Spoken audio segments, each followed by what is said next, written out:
Nous allons voir maintenant un nouveau tutoriel sur jeanpierrevillette.com sur EBPay Pro 2019 sur tout ce qui va concerner l'ergonomie et la navigation. Donc lorsque vous démarrez sur les nouvelles versions EBPay Pro 2019, vous avez ce qu'on appelle un Open Guide ici principal qui va recenser les principales fonctionnalités du logiciel.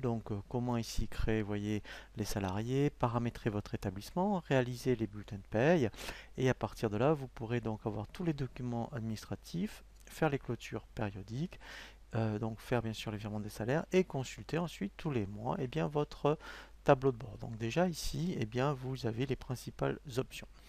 Mais ensuite, si vous voulez vraiment optimiser l'utilisation du logiciel, vous avez ici à gauche ce qu'on appelle des menus de navigation. Donc à chaque fois que je vais cliquer sur un menu de navigation, vous avez ici ce qu'on appelle, voyez, un open guide du menu sur lequel vous vous trouvez qui va recenser les principales fonctionnalités du menu. Donc par exemple ici dans le menu bulletin, alors on verra l'import des données pour le prélèvement à la source, mais vous pouvez donc réaliser les bulletins, saisir les variables, saisir les congés, faire la DSN.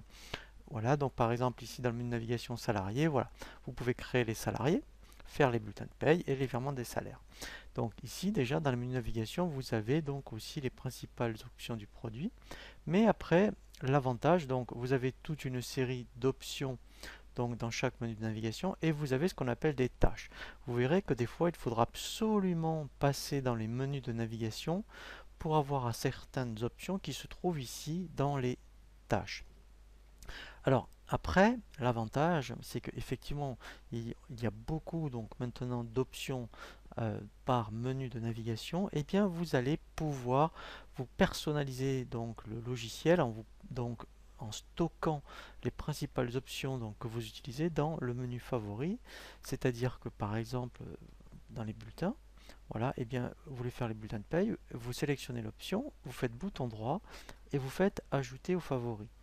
Et en fait, lorsqu'on est dans Favoris, après, on enregistre donc l'option que vous venez de sélectionner. Voilà. Et après, au lieu de passer dans le menu Bulletin, par exemple, vous pourrez aller dans le menu Favoris et directement ici, vous voyez, sélectionner l'option Bulletin. Donc là, vous pouvez, par exemple, vous voyez ici les congés. Vous faites ajouter aux favoris. Voilà. Favoris, enregistrer. Voilà, donc là après, ici vous allez vous recenser les principales options que vous utilisez. Donc là vous allez gagner du temps, puisque 90% s'il faut, vous irez directement dans le menu favori pour utiliser je dirais toutes les options que vous avez besoin pour traiter, je dirais, le traitement de paye tous les mois par exemple. Nous allons voir maintenant un nouveau tutoriel sur ce qui va concerner les informations société.